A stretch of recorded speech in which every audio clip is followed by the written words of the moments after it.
Hello everyone, कैसे हैं आप सभी। अडा 24/7 के ऑफिशियल यूट्यूब चैनल में आप सभी का स्वागत है। और आज हम डिस्कस करने वाले हैं very important questions of industrial relations and labour laws के। काफ़ी अच्छे अच्छे क्वेश्चंस जो आपके लिए लेकर आए हैं। यूपीएससी ईपीएफओ एग्ज़ाम 2021 को आप सभी को पता है, जो डेट्स हैं यूपीएससी ईपीएफओ एग्ज़ाम की वो डिक्लेयर हो चुकी हैं और आप लगातार यहाँ पर प्रैक्टिस करना चाहते हैं। सब्जेक्ट है industrial relations and labour law के, क्योंकि इसके क्वेश्चन ईजिली नहीं मिल पाते हैं, तो इसीलिए मैं आप सभी के लिए क्वेश्चंस यहाँ पर सिलेक्ट करके लाया हूँ जो वेरी इंपॉर्टेंट क्वेश्चन है। तो आप सभी से रिक्वेस्ट है कि इस वीडियो का लिंक जल्दी से कॉपी कर लीजिए और अपने फ्रेंड्स के साथ में शेयर कर दीजिए, सो दैट वो भी यूपीएससी ईपीएफओ एग्ज़ाम की अगर प्रिपरेशन कर रहे हैं तो वो भी इस सेशन के साथ में जुड़ सकें और बेनिफिट उठा सकें। तो जल्दी से भाई शेयर करते जाओ, लाइक करते जाओ, शेयर करते जाओ, ठीक है। अपने फेसबुक पर, टेलीग्राम में, व्हाट्सएप में, इंस्टाग्राम पर, जिस भी सोशल नेटवर्किंग पर आप जुड़े हुए हैं, आपको 10 सेकंड लगेंगी, वीडियो का लिंक कॉपी करके पेस्ट कर दो, है ना, शेयर कर दो। चलो बढ़ते हैं उसके बाद में हम लोग आगे। और आज हम डिस्कस करने वाले हैं यहाँ पर, है ना, आज हम डिस्कस करने वाले हैं important questions of industrial relations and labour law. जितने भी कैंडिडेट्स हमारे साथ में कनेक्ट हो गए हैं उन सभी को गुड इवनिंग और सभी का वेलकम है। चलो बढ़ते हैं हम लोग आगे और बात कर लेते हैं। सबसे पहले हम लोग यहाँ पर, ये रहा question number 1, question number first आपके सामने स्क्रीन पर। जल्दी से आप लोग सभी इस क्वेश्चन को पढ़िए और बताइए मुझे what is the right answer of this question. इस क्वेश्चन का राइट आंसर क्या है। अगर मैं इस क्वेश्चन की बात करूं, क्वेश्चन है आपके सामने स्क्रीन पर, the factors which caused variation of minimum wages in India are. Statement 1, prices of essentials commodities. Statement second की बात करें, paying capacity. Option number 3, productivity. Option number 4, differences in exchange rate. What is the correct answer of this question. इस question का correct answer क्या होगा। Select the correct answer from the codes given below. Option number A कहता है first only. Option number B की बात करें तो fourth only. Option number C first, third and fourth. Option number D की बात करें तो what is the correct answer of this question. इस क्वेश्चन का करेक्ट आंसर क्या है। तो यहां पर जो कोड नंबर 4 है, it is the correct answer of this question. अगर हम लोग बात करें, जो कोड नंबर 4 है, it is the correct answer. यानी जो चारों स्टेटमेंट है, prices of essentials commodities, paying capacity, productivity और डिफरेंसेस इन एक्सचेंज रेट, ये सभी कॉजेस हैं यहाँ पर जो मिनिमम वेज है इंडिया में उसके वेरिएशन को लेकर। चलिए बढ़ते हैं हम लोग आगे क्वेश्चन नंबर सेकंड की ओर। और ये रहा क्वेश्चन नंबर सेकंड आपके सामने स्क्रीन पर। जल्दी से आप लोग इस क्वेश्चन को पढ़ें और बताएं what is the right answer of this question. इस क्वेश्चन का राइट आंसर क्या है। आपके सामने स्क्रीन पर क्वेश्चन आया है, फटाफट इस क्वेश्चन को पढ़ें। विच ऑफ द फॉलोइंग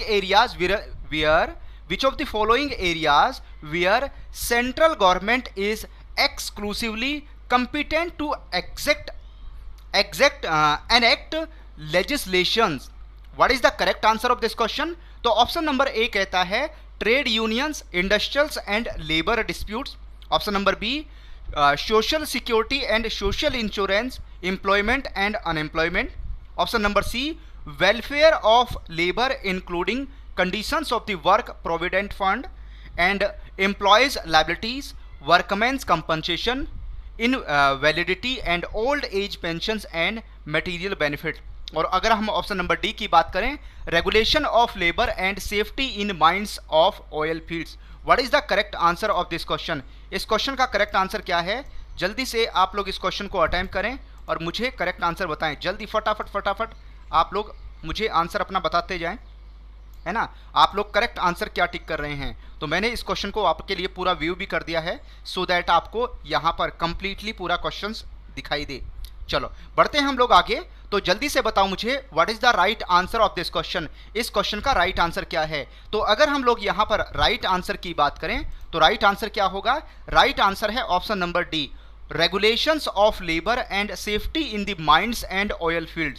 इसको लेकर जो गवर्नमेंट है वो एनएक्ट करना चाहती है लेजिस्लेशन, जो एक्ट है उसके अंडर में इनको कवर करके।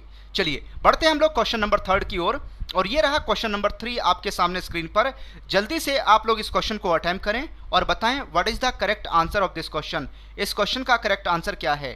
तो अगर हम लोग क्वेश्चन नंबर 3 की बात करें, a premises including precincts thereof is a factory within the meaning of the factories act 1948 wherein a manufacturing process is being carried on without the aid of power and where the member of workers working is option number A 10 or more workers, option number B की बात करें 20 or more workers, option number C की बात करें 15 or more workers, और option number D की बात करें 50 or more workers. What is the correct answer of this question? इस क्वेश्चन का करेक्ट आंसर क्या है? जल्दी से फटाफट आप लोग बताएं। तो यहां पर अगर हम लोग करेक्ट आंसर की बात करें तो दैट इज बी, है ना। अगर हम लोग बात करें यहां पर B is the correct answer of this question. ये जो बी ऑप्शन है ये क्या है? बिल्कुल यहां पर करेक्ट आंसर है इस क्वेश्चन का। चलिए बढ़ते हैं हम लोग आगे नेक्स्ट क्वेश्चन की ओर, और यहां पर ये रहा क्वेश्चन नंबर 4 आपके सामने स्क्रीन पर। Who is an adolescent as per factories act 1948? अगर हम फैक्ट्रीज एक्ट 1948 की बात करें तो उसके अकॉर्डिंग अडोलसेंट कौन होगा? तो यहां पर अगर हम लोग अडोलसेंट की बात करें तो ऑप्शन नंबर ए कहता है who has completed 17 years of age, option number B कहता है where is less than 18 years, option number C who has completed 15 years but less than 18 years, option number D की बात करें none of these. What is the correct answer of this question? इस question का correct answer क्या है? तो यहां पर अगर हम लोग करेक्ट आंसर की बात करें तो option number C is the correct answer of this question. यहां पर ऐसा पर्सन जिसकी एज 15 ईयर्स कंप्लीट हो चुकी है बट उसने अभी तक 18 ईयर्स की जो अपनी एज है उसको अभी तक कंप्लीट नहीं किया, तो वो जो व्यक्ति है अडोलसेंट की कैटेगरीज में कवर होगा। चलिए बढ़ते हैं हम लोग नेक्स्ट क्वेश्चन की ओर। Which one of the following is not welfare provisions under the factories act 1948? Option number A canteen, option number B creches, option number C alcoholic beverage, option number D drinking water. तो आपको बताना है जब हम factories act 1948 की बात करते हैं तो फैक्ट्रीज एक्ट 1948 में इसमें से कौन सा वेलफेयर का पार्ट नहीं होता? अगर हम लोग क्रैचेस की बात करें तो क्रैचेस क्या होता है? आप लोगों ने देखा होगा जो फैक्ट्रीज होती हैं वहां पर अगर वुमेन भी काम करती हैं, है ना, वर्कर्स हैं, वुमेन वर्कर्स भी उस फैक्ट्री में है, तो वहां पर बच्चों के खेलने के लिए, छोटे बच्चों के खेलने के लिए अलग से एक प्लेस बनाया जाता है, उसे क्रैचेस बोलते हैं, उसे क्रैचेस के नाम से जाना जाता है। तो अगर हम लोग बात करें तो राइट आंसर क्या होगा? तो option number C is the correct answer. जो एल्कोहलिक बेवरेज है ना, जो ड्रिंक करना, एल्कोहलिक बेवरेज, ये वेलफेयर का पार्ट नहीं होता है। ये किसी फैक्ट्री के मालिक की जिम्मेदारी नहीं है कि अपने वर्कर्स को अल्कोहल प्रोवाइड किया जाए उनको पीने के लिए, तो यहाँ पर ये इसका पार्ट नहीं है। चलिए बढ़ते हैं हम लोग क्वेश्चन नंबर 6 की ओर।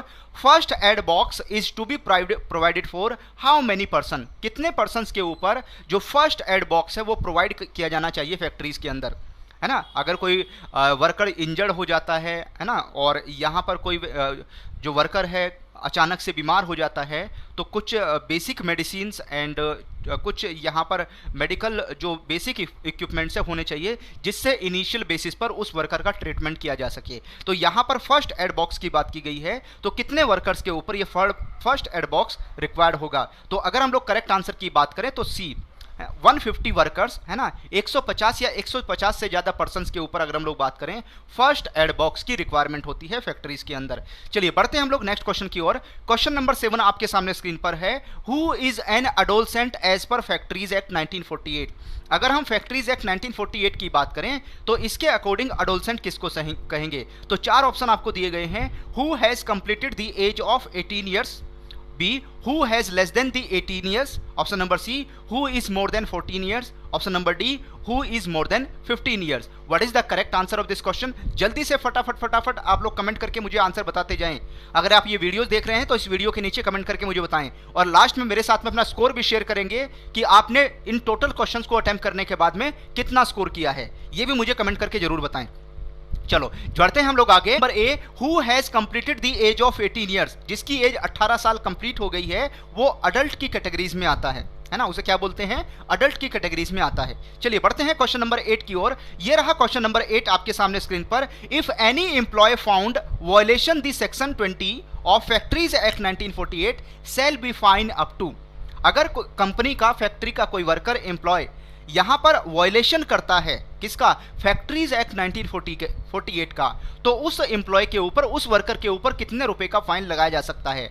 ऑप्शन नंबर ए कहता है ₹10, option number B ₹5, option number C ₹15, option number D कहता है ₹20। What is the correct answer of this question? तो इस क्वेश्चन का करेक्ट आंसर हो जाएगा ₹5। ₹5 तक का उस एम्प्लॉय, उस वर्कर के ऊपर फाइन लगाया जा सकता है। बढ़ते हैं हम लोग क्वेश्चन नंबर 9 की ओर, और ये रहा क्वेश्चन नंबर 9 आपके सामने स्क्रीन पर। जल्दी से आप लोग इस क्वेश्चन को अटेम्प्ट करें और बताएं what is the correct answer of this question. We are which of the following or more workers are employed in a factory then there shall be a safety committee in the factory. अगर किसी factory के अंदर कितने number of employees से ज़्यादा अगर workers हैं, employees हैं, तो वहां पर जो सेफ्टी कमिटी है वो रखना मैंडेटरी होता है फैक्ट्री के अंदर। तो option number A 100 or more workers, option number B की बात करें 150 or more workers, option number C की बात करें 200 or more workers, option number D की बात करते हैं 250 or more workers. What is the correct answer of this question? इस क्वेश्चन का करेक्ट आंसर क्या है? जल्दी से आप लोग इस क्वेश्चन को अटेम्प्ट करें और मेरे साथ में फटाफट अपना आंसर शेयर करें कि इसका करेक्ट आंसर क्या है। तो अगर हम लोग यहां पर करेक्ट आंसर की बात करें तो करेक्ट आंसर होगा यहां पर डी 250 और मोर वर्कर्स। अगर किसी फैक्ट्री के अंदर 250 या 250 से ज्यादा वर्कर्स काम कर रहे हैं तो उस केस में उस फैक्ट्री के अंदर क्या होनी चाहिए? सेफ्टी कमिटी को स्टैब्लिश सेटअप करना होगा। चलिए बढ़ते हैं हम लोग आगे, और ये रहा नेक्स्ट क्वेश्चन आप सभी के लिए।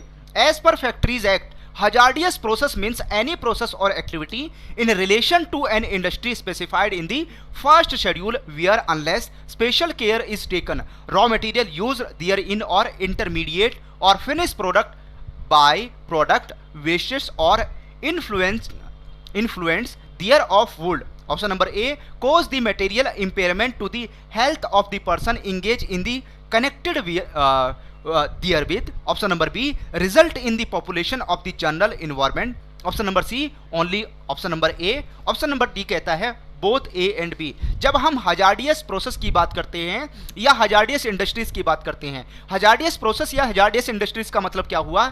जहां पर किसी व्यक्ति के लिए काम करना काफी खतरनाक होता है, उसकी सेहत के ऊपर, उसकी हेल्थ के ऊपर काफी इंपैक्ट देखने को मिलता है। जैसे केमिकल फैक्ट्रीज में जो वर्कर्स काम करते हैं उनकी लाइफ बहुत कम हो जाती है।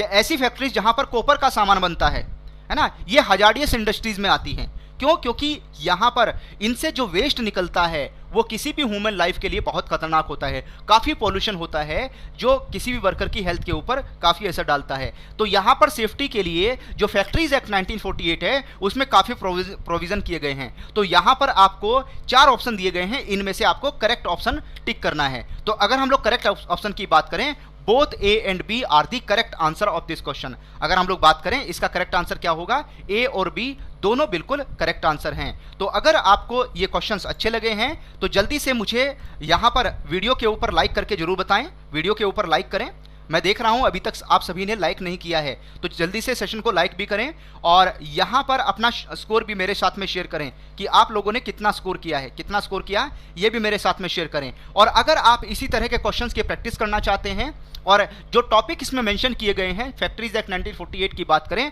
या जो वर्ड्स इन क्वेश्चंस में यूज किए गए हैं, इन वर्ड्स को, इन क्वेश्चंस को, इन कॉन्सेप्ट को आप अच्छे से समझना चाहते हैं तो आप लाइव क्लासेस में ज्वाइन करें और वहां पर बैच में एनरोलमेंट करके इन सभी चीज़ों को सीखें।